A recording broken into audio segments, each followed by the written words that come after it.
கர்த்தரும் இரட்சகருமாகிய இயேசு கிறிஸ்துவின் நாமத்தினாலே யாவருக்கும் வாழ்த்தலை தெரிவித்துக் கொள்கிறேன். சீர்திருத்த சபைகளின் முன்னோடிகளில் ஒருவராகிய ஜான் வெஸ்லி என்பவர் ஆக்ஸ்போர்ட் பல்கலைக்கழகத்தில் பட்டம் பெறுவதற்காக சேர்ந்தார்.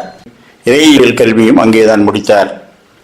அவர் ஒவ்வொரு முறை தன்னுடைய வீட்டிற்கு வந்து செல்லும் போதும் ரயில் நிலையத்திலிருந்து அவர் தங்கியிருக்கும் ஹாஸ்டல் வரை அவருடைய லக்கேஜ்களை தூக்கி செல்வதற்கு கூலி ஆட்களை அழைத்து செல்வார்.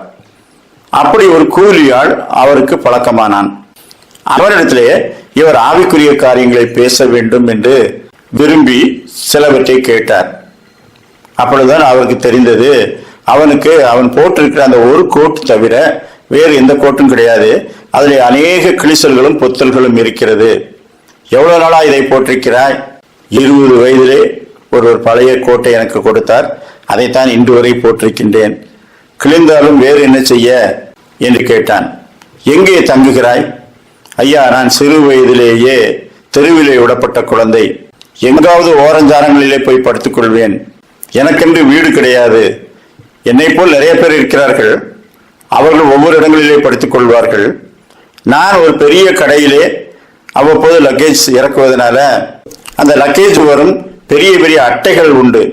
அந்த அட்டைகளை எல்லாம் ஒரு இடத்திலே குவித்து வைத்திருக்கிறேன். அதற்குள்ளே போய் தூங்கிக் கொள்வேன்.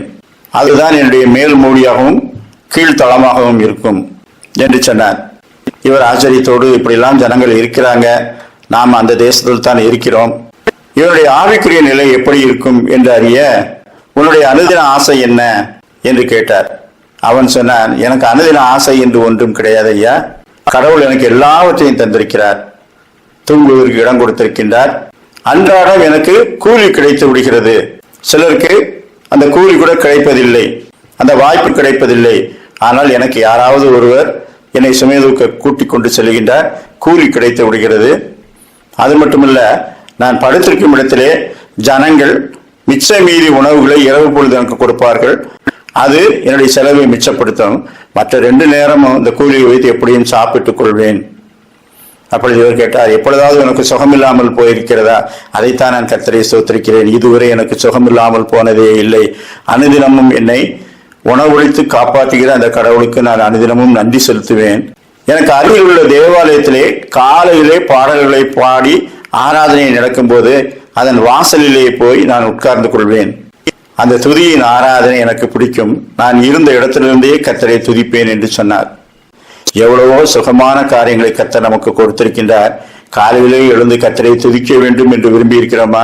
எத்தனை பேர் துதிக்கிறோம்? துதிப்பவர்களும் இருக்கிறார்கள். எனவே துதிப்பதற்கு நம்மை சுற்றி காரியங்கள் இருந்து கொண்டே இருக்கிறது. வீடற்ற ஒருவன் தங்கும் இடத்தை கர்த்தர் தந்தார் என்று ஸ்தோத்திரிக்கின்றான். நாளை தனத்திற்கு உணவில்லாதவன் இன்றைக்கு உணவு தந்தாரே என்று ஸ்தோத்திரிக்கின்றான். அப்படியானால் ஸ்தோத்திரிப்பதற்கும் துதிப்பதற்கும் நாம் தான் கற்றுக்கொள்ள வேண்டும் என்று இவர் தனக்குள்ளே உறுதிமொழி எடுத்துக்கொண்டார். சங்கீதம் 22:22, உம்முடைய நாமத்தை என் சகோதரருக்கு அறிவித்து சபை நடுவில் உம்மை துதிப்பேன். கர்த்தருக்கு பயப்படுகிறவர்களே அவரை துதியுங்கள். சங்கீதம் 147:1, கர்த்தரை துதியுங்கள். நம்முடைய தேவனை கீர்த்தனம் பண்ணுகிறது நல்லது, துதித்தலே இன்பமும் ஏற்றதுமாய் இருக்கிறது. நாம் நன்றியுள்ள இருதயத்தோடு அநேகருக்கு முன்பாகவும் நாம் தனித்திருக்கும் போதும் கர்த்தரை துதிப்போம். துதிப்பதே இன்பமும் ஏற்றதுமாய் இருக்கிறது. கர்த்தர் தாமே அப்படிப்பட்ட நல்ல சிந்தனைகளை இந்த நாளிலும் நமக்கு தந்தருள்வாராக. ஆமேன்.